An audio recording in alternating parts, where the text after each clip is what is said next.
السلام علیکم ورحمۃ اللہ۔ بسا اوقات انسان زخمی ہو جاتا ہے یا کوئی پھوڑا نکل آتا ہے اور جسم کے اس حصے کو دھونا جو ہے وہ مشکل ہو جاتا ہے۔ اس صورت میں حکم یہ ہے کہ اس زخم کے اوپر مسح کر لیا جائے۔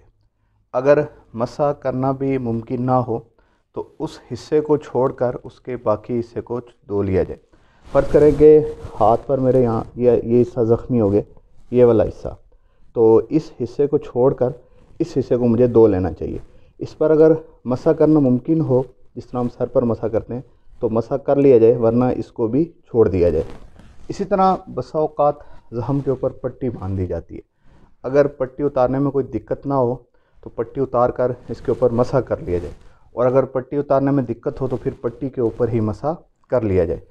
اس میں بعض اوقات مختلف صورتیں ہوتی ہیں۔ بعض اوقات جسم پر بڑی پٹی لگی ہوتی ہے، اس صورت میں حکم یہ ہے کہ ظاہری بات ہے کہ زخم اس ایریے میں ہوتا ہے اور پٹی تھوڑی بڑی لگی ہوتی ہے، اس میں حکم یہ ہے کہ اگر دقت نہ ہو تو پٹی کو کھول کر اس حصے پر جو ہے وہ مسح کر لیا جائے، باقی حصے کو دھو لیا جائے۔ اور اگر پٹی اتارنے میں دقت ہو تو پھر سارے حصے پر جو ہے مسح کر لیا جائے۔